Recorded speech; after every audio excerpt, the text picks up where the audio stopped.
you've got your arm around her. She was all over me, but you're the one with your arm around her. And then apparently she kissed you before this. No, she didn't kiss me before that. That's what I mean.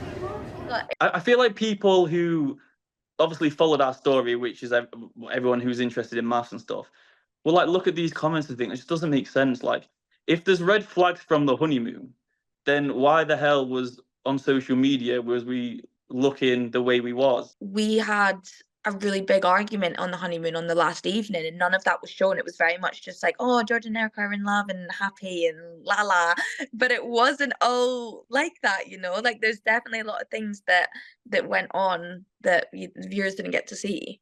The thing is, I think I knew from that moment. I was like, oh, like there was a lot of red flags.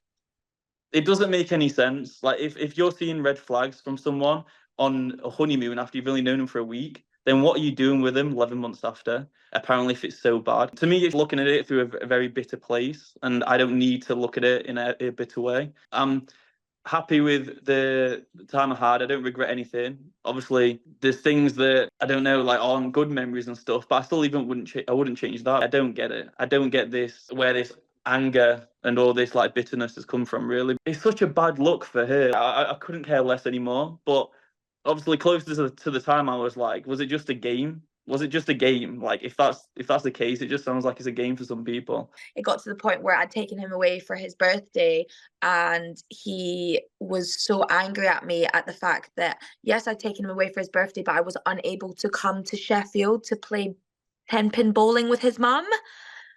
So he basically kicked off, went schizo at me for not going to play 10-pin bowling, said that I'd given him the worst birthday of his life, even though I'd taken him to this beautiful place up in Scotland. He's only 27 once, and I've ruined that for him. When I hear this, it actually just like blows my mind, because it's disappointing for someone to actually have that kind of mentality. Obviously, it was just a waste of time, but I don't regret the way I was. Honestly, my mind's blown. You know what? I don't know why I shouldn't be surprised.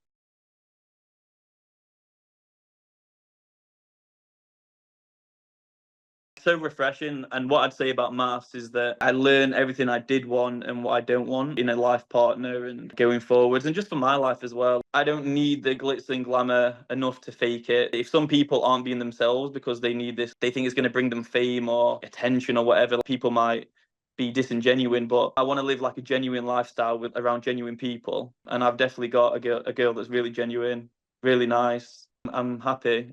It's restored my faith in girls, because after going through what you go through on MAFS, and then the public breakup, and then comments like that make you think, God, you could be with someone for so long and actually really not know them, or they just completely change, and you kind of like, whoa, like it would take a lot for me to have my faith restored.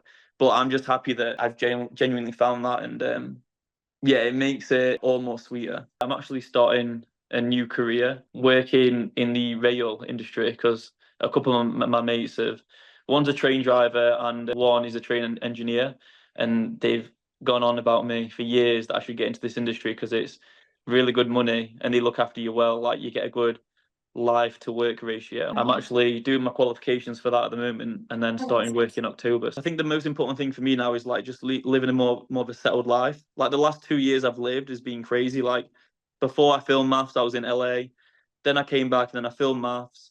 Since then, after the show, like, you're traveling here, there, and everywhere, going to events and stuff like that. And obviously, I was up in Scotland a lot, and then Manchester, London, and Liverpool, Sheffield, and like doing boxing and stuff. But whereas now, like, you know, I've got a really nice girl. You know, I'm starting a new like career that's going to be like long term, good money, and like I'm looking to like live a more settled lifestyle now. I'm not watching it now.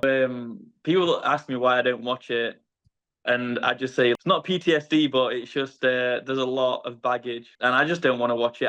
I've got my views on it. I think some people might love it and love to watch it and all that kind of stuff, but for me, it's just there's a lot of reasons why. But I just think my experience was that when I was watching it, it was nothing like when I lived it. The reality part of reality TV is just not reality. I remember when I watched it, when I was on it, it completely ruined it for me, and obviously that's when all the drama started. And then it's just not like, I don't have a good association with watching it. I just didn't like what they chose to show.